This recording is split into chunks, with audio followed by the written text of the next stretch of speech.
Filósofos, tengan todos ustedes muy buenos días. Me vuelvo a encontrar con ustedes en este espacio formativo, en este espacio educativo, donde vamos a seguir hablando de nuestro gran y maravilloso filósofo Sócrates. Retomamos un poco lo que veíamos en la clase anterior, y es que veníamos hablando del concepto que él tenía de lo que es bueno y de lo que es malo, asumiendo en lo bueno todos los criterios que se puedan presentar frente a la sabiduría. Es buena una persona que busque la sabiduría, es buena una persona que se involucre en los procesos que le generen sabiduría. Y antes de que pasemos a lo que es malo para Sócrates, es entender la sabiduría, no lo miremos como un cúmulo, como un montón, una aglomeración de conocimientos. Entonces es muy sabio aquel porque se ha leído todos estos libros, porque es capaz de meterse. No, para Sócrates no es la sabiduría un conjunto, una masificación, una colección de contenidos en la mente. No, para Sócrates es sabio total, un acto grande de sabiduría, el saber que lo poco que sé, que los conocimientos que hay en el medio, que hay en el aire, que hay donde se relacionan, que esos conocimientos estén aplicados en mi realidad. Puede que yo no sepa mucho, puede que no lo sepa, pero que lo que yo sepa en cantidad, lo sepa aplicar en mi diario vivir. Es importante que asumamos que desde ahí la escuela en muchos años se ha ocupado, y no el colegio Padre Mañanero, la escuela en general se ha ocupado de sumar contenidos procedimentalmente. Entonces ya aprendiste, les doy de ejemplo con la aritmética de los niños pequeños.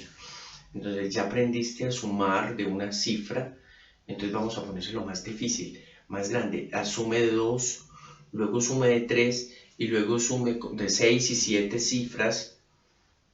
Ya sabe sumar, entonces debe aprender a restar de 1. Ya sabe restar, entonces vamos a multiplicar.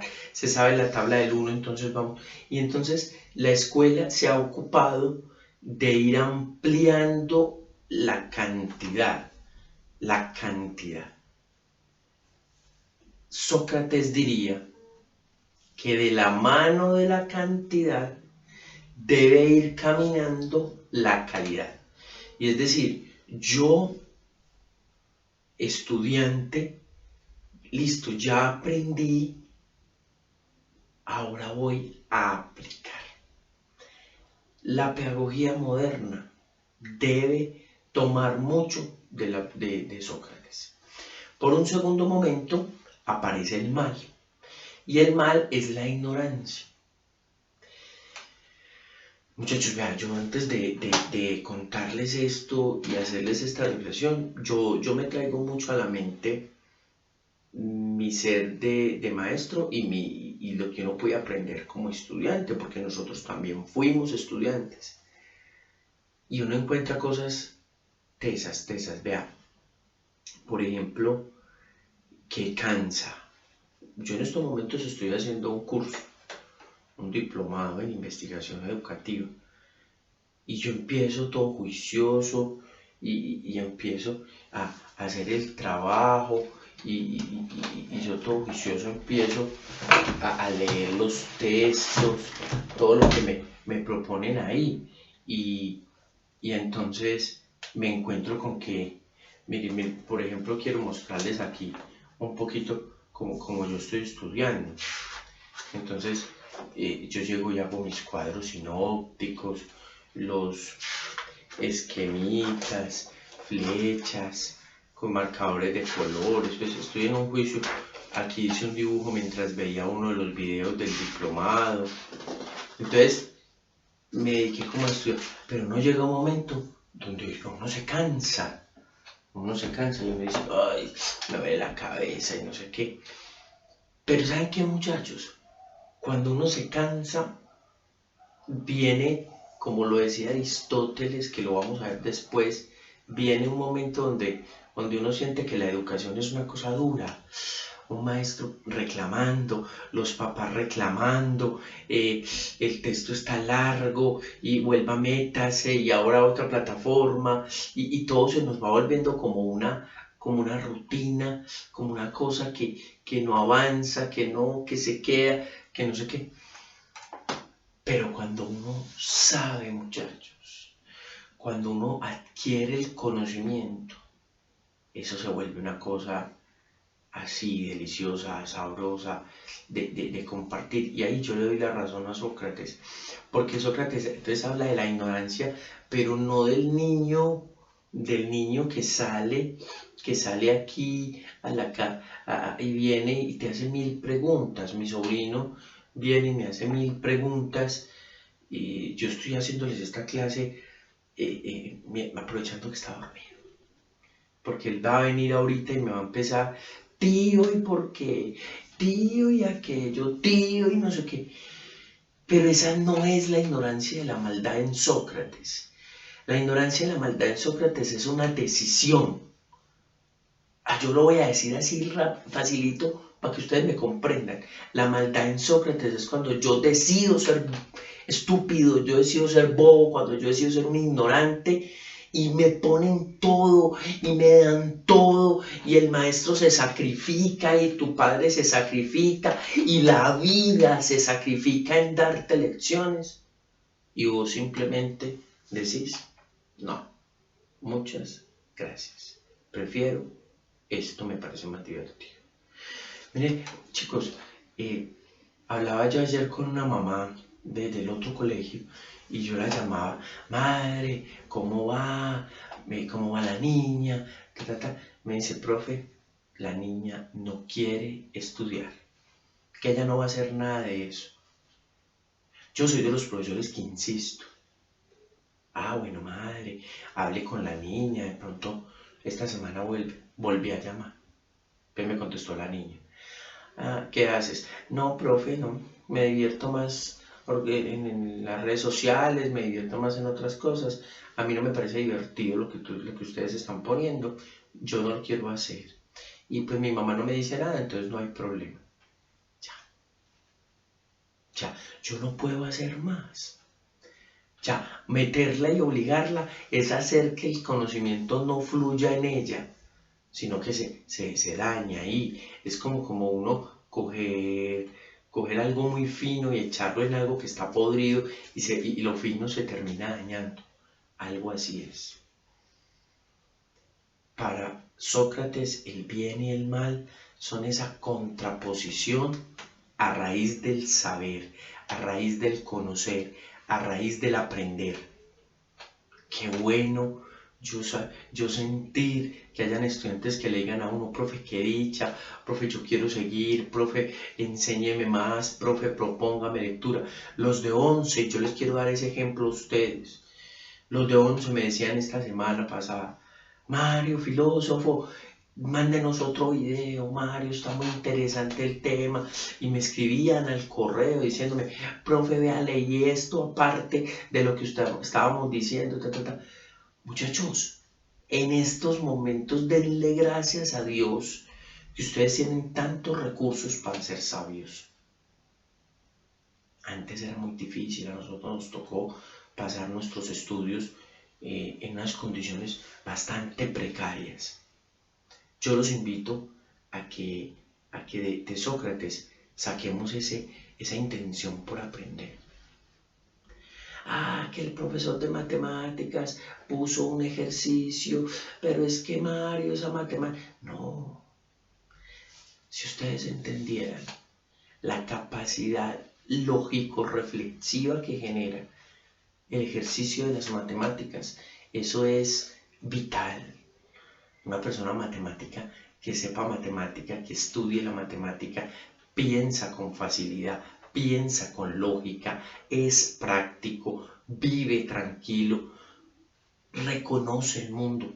Hombre, hay que verle a todo global el aprendizaje. Hasta aquí la clase anterior.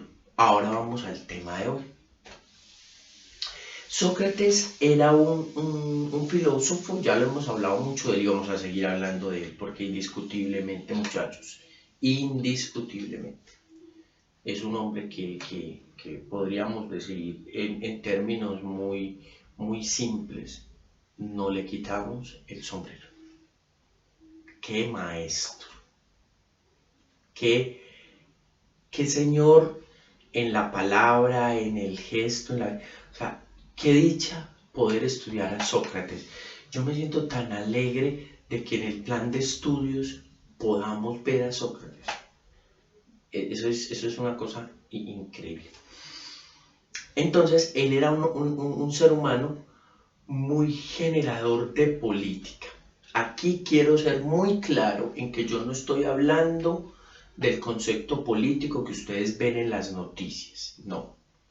Le vota por el 5 o lo que hacen para la personería, no. El ejercicio político para los griegos se centra en dos bases claras, dos. La primera, el gobierno. ¿Cómo se debe gobernar? El que te gobierna al pueblo. Y la segunda, en la vida en común del pueblo. Aunque no es tan utilizado el término pueblo en el mundo griego, es más de la ciudad. La ciudad es más un término más aceptado, los ciudadanos. Mientras que aquí, entonces está la parte del gobierno. Sócrates no se enfoca mucho en hablar de esta parte, la del gobierno. No, Sócrates no lo hace. Sócrates se enfoca más en hablar de la parte de la ciudad y es donde nos vamos a sentar un poquito. Del gobierno sí dice una cosa, del gobernante, del que está en el poder. Debe ser una persona sabia. Miren qué curioso. O sea, Sócrates no le da el atributo a una persona guerrera, que es propio de la época. Recuerden que Sócrates le tocó combatir en la guerra del Peloponeso. No.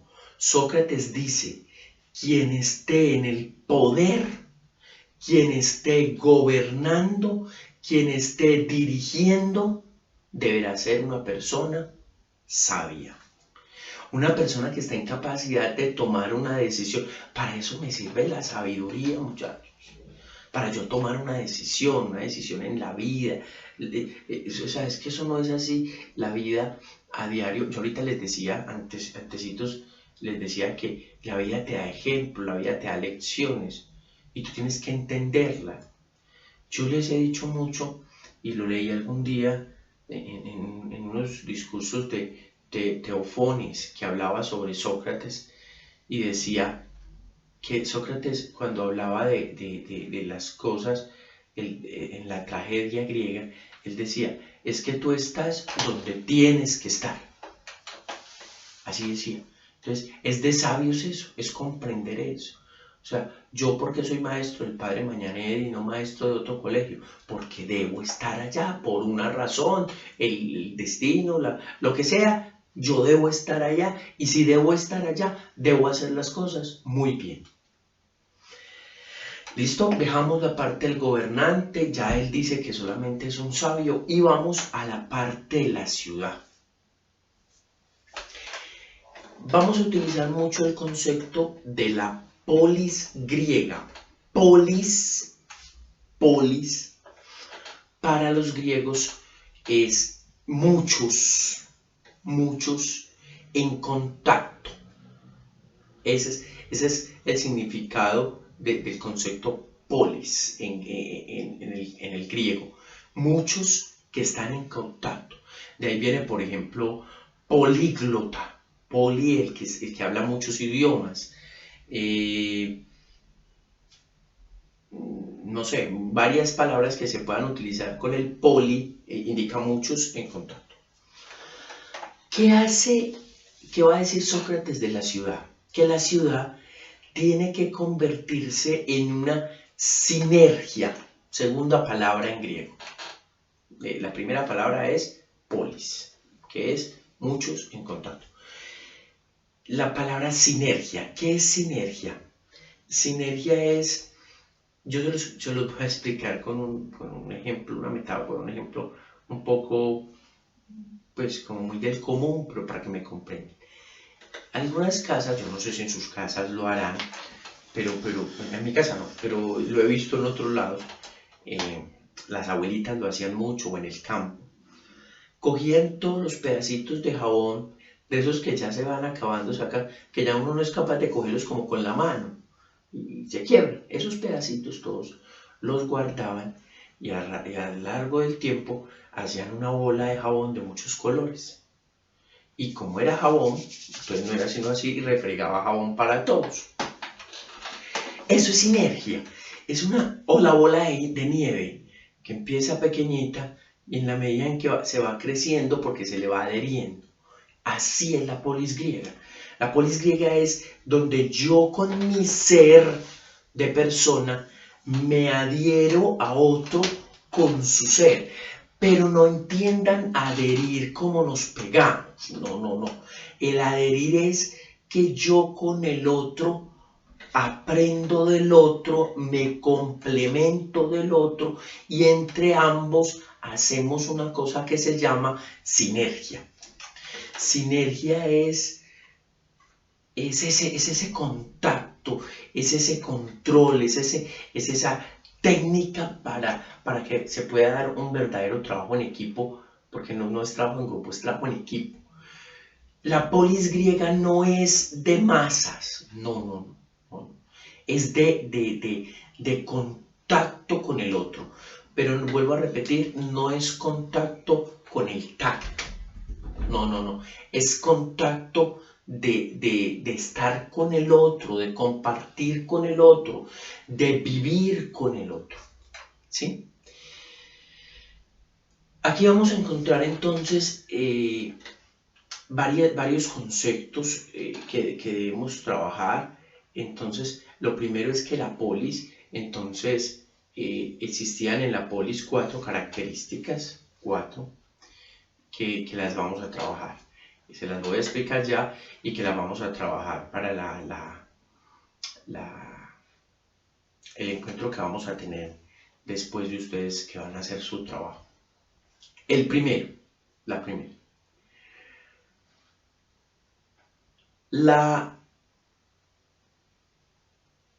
El hedonismo, no es el hedonismo.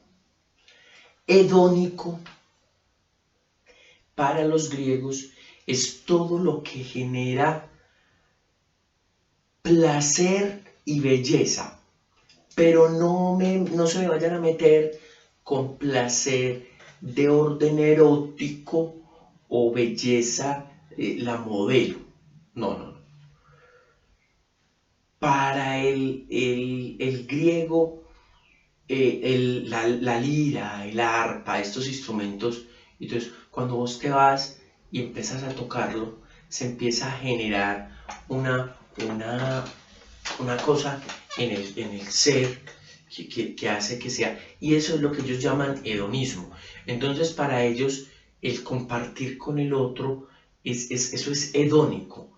Ellos, por ejemplo, yo les hago esta reflexión, las fiestas de nosotros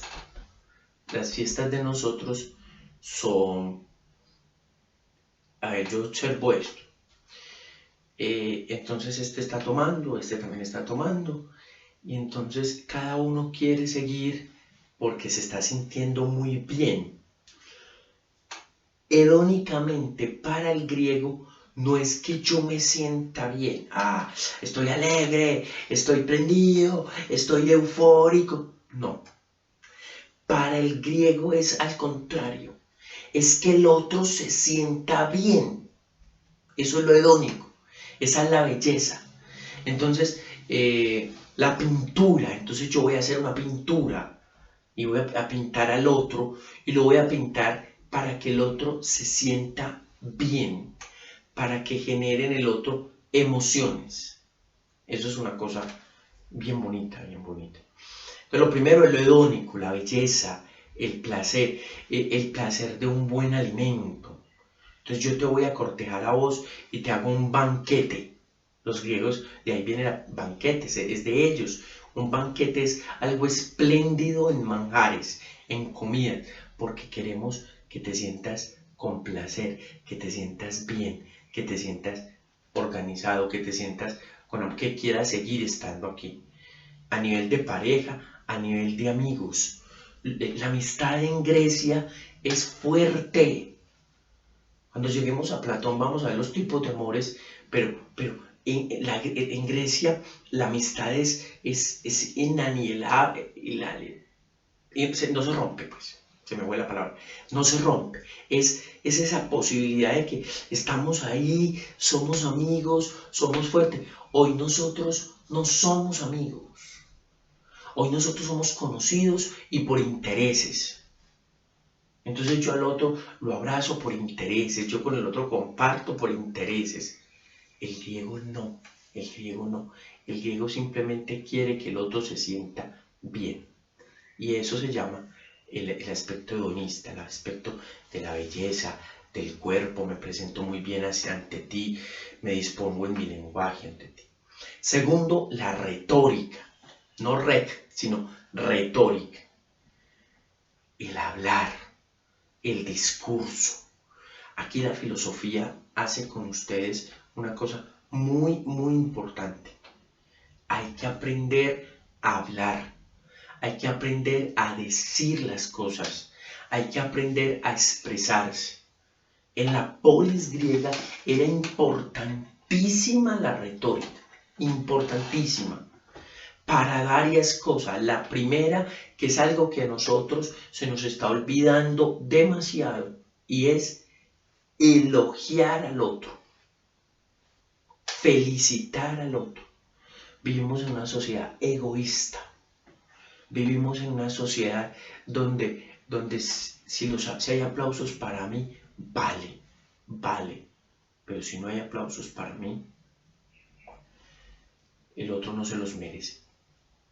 La sociedad griega era la sociedad donde yo me paro y te digo, eres grande, vales por esto, me asombraste, qué dicha conocerte, me encanta estar a tu lado, me fortalece lo que dices, eres una persona interesante. Eso se ha perdido. Hoy lo hacemos porque toca, y no sé. Yo pienso que la vida nos tiene que enseñar mucho, mucho, mucho. Pero bueno, la parte retórica, pero nosotros sí la usamos para atacar. Los griegos no. El griego no te destruía, no. Incluso lo hacía aparte. Es muy bonito porque parece ser que, lo leí estudiando los evangelios, que esto de la corrección fraterna era del mundo griego. Los griegos en la ciudad se decían todo lo bonito, pero cuando había algo que corregir, te llamaban en privado. Entonces la retórica es el arte de la palabra, es el arte del decir, es el arte de la transformación, es el arte de saber decir las ideas, es el arte de saberlas expresar. Eso es un filósofo. Yo sé, chicos, que ustedes sienten temor. ¿Por qué? Porque encima de eso la sociedad de hoy tiene una cosa que no tenía la sociedad griega. Y es que aquí existe la burla y la estupidez. No, el griego no. Si el griego antes buscaba, atrévete, vamos, habla, decí, sentí, expresate. ¿Te equivocaste? No, ven, otra vez, vamos, dale. Aquí empezás a hablar, se te burlan y empezás en un silencio absoluto hasta que te gradúas. Pasa la universidad, y no estoy siendo exagerado, hasta que te gradúas, a todos los profesores, el padre de familia, la psicóloga, los coordinadores, todos, es que es muy tímido. Qué pesar, es que es la personalidad de él. ¿Listo? Es la personalidad de él. Sigamos, va a la universidad, estudia, como dice, se absorbe todos esos libros y taque el mejor promedio, no habla, porque se burlaron de él. Se gradúa, summa cum laude en la mejor tesis, tiene diplomas en los diplomas y va a buscar su puesto, el que se merece, vale un puesto para ganarse mucha plata. Y llega a la entrevista y no sabe hablar y perdió el puesto. La retórica hay que formarla en la escuela. Hay que aprender a hablar y decir, es que yo no sé si recuerdan que en la clase anterior les decía, es que criticar no es el que está... A mí no me parece. Me parece que no. Eso es criticar, eso es estupidez. Pero si el que es capaz de decir, es que yo pienso que si lo vemos por el otro lado, hay otra opción de trabajo, eso es muy valioso. ¿Listo? Primero, el hedonismo, belleza y cuerpo, placer. Segundo, retórica. Tercero, dialógica. De retórica yo hablo, yo me expreso, ¿sí? La retórica, me voy a devolver un minuto, esto no lo puedo dejar pasar.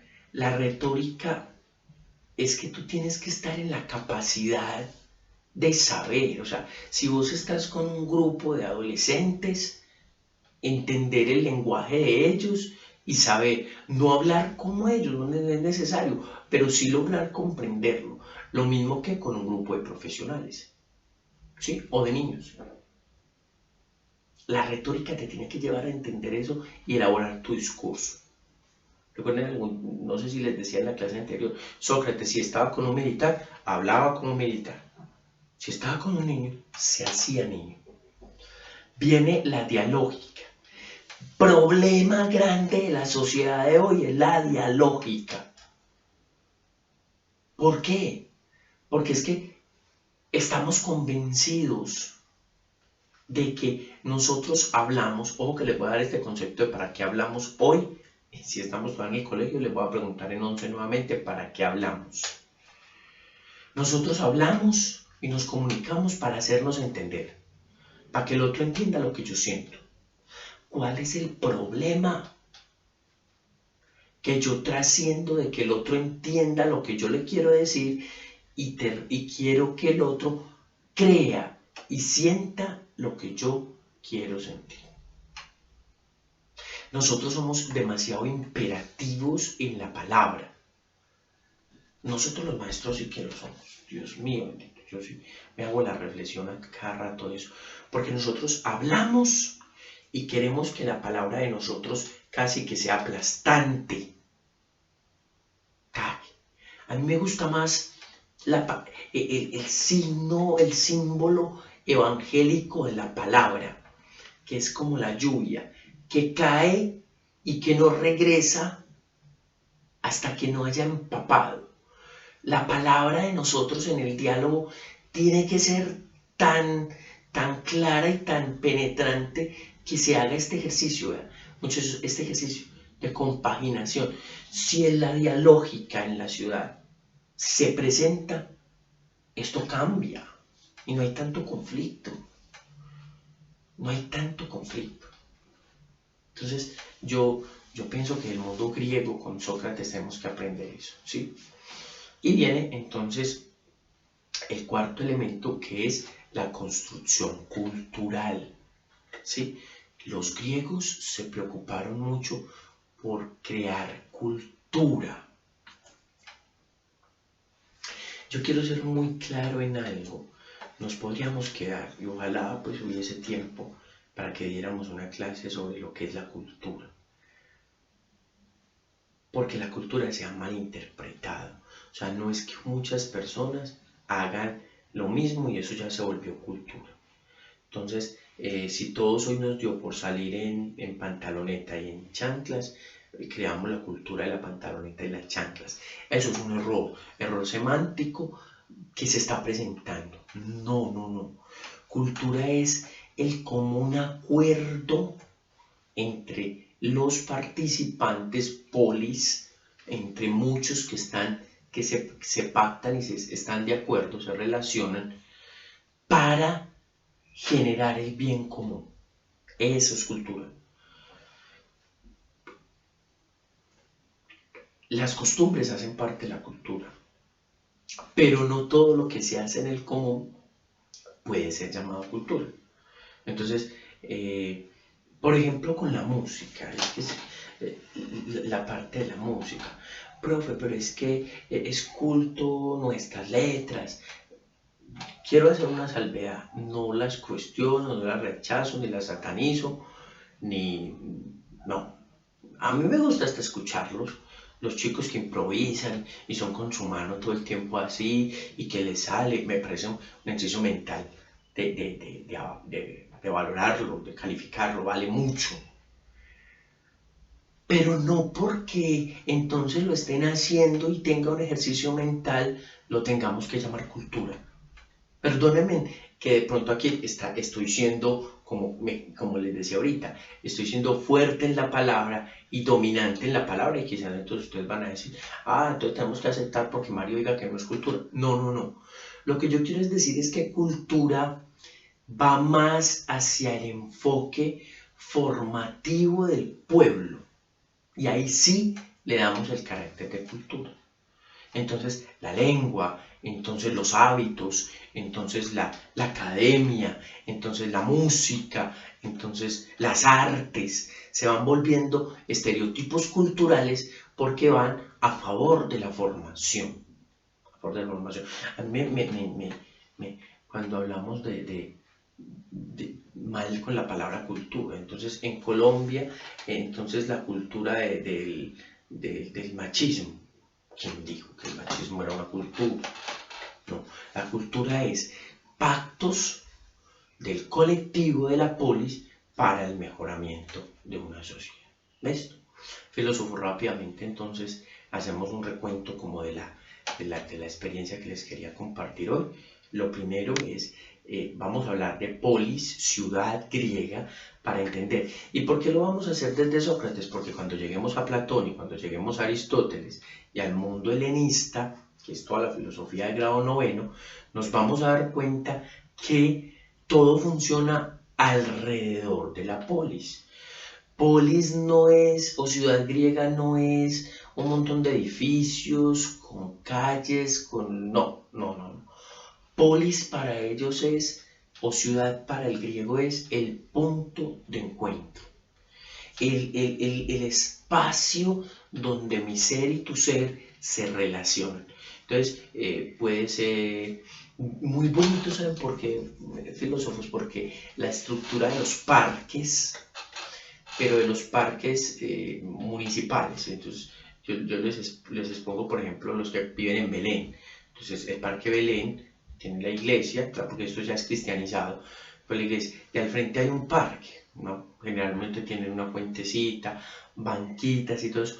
Así, es un estereotipo de lo que era la polis griega, el lugar del encuentro, el lugar donde vamos, donde nos conversamos, pues, cuando eso no existía ni restaurantes, ni bares, ni nada por el estilo, simplemente existía el lugar de encuentro, la ciudad, donde se hacían este tipo de validaciones.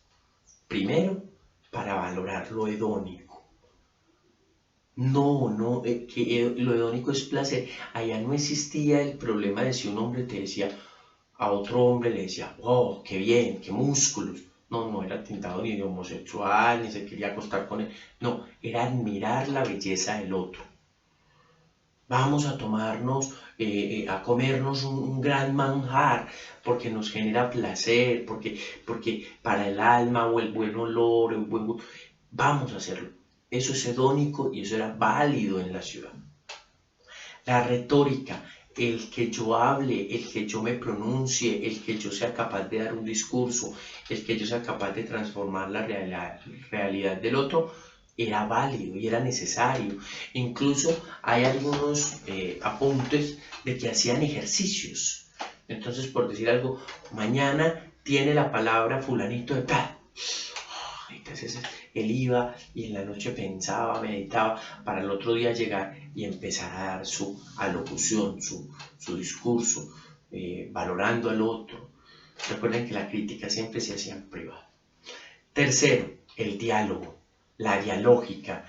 Diálogo, dos, logos, dos que están generando conocimiento entre ambos, no uno que está aplastando al otro. Eso no es un diálogo. Diálogo es generar conocimiento, di dos logos, conocimiento, dos que están generando conocimiento entre sí. La dialógica que se tiene que dar entre maestro-alumno, la dialógica que se tiene que dar entre padre e hijo, la dialógica que se tiene que dar entre compañeros, entre las parejas, e incluso la dialógica que se tiene que dar entre los que no tienen la misma forma de pensar y tienen diferencias. Y por último, la construcción en la polis de cultura, la escritura, la poesía, el arte, la música, el buen vivir, el cuidado de sí, aunque después vamos a dedicar una clase de Sócrates solo al cuidado de sí. Todo eso emerge en un proceso llamado polis, grupo, colectivo, que tienen algo en común y es estar siempre con calidad de vida. Los dejo entonces con estas reflexiones de Sócrates. Saben que yo me apasiono, me gusta, me apasiona mucho eso. Y si me dicen hable de Sócrates y hable de filosofía, nunca voy a decir que no. Me hace sentir muy bien, porque siento que la filosofía es de la vida, la filosofía es de más que estar allá en los libros, mis colecciones de libros, más que estar allá es hacerla llevar, hacer la vida, llevarla a la vida. ¿Listo? Como también tenemos clase en tiempo real, clase sincrónica, entonces vamos a compartir estos conocimientos y los vamos a interlazar para un ejercicio que quiero que hagamos en esta semana. ¿Listo? Filósofos, Dios los bendiga.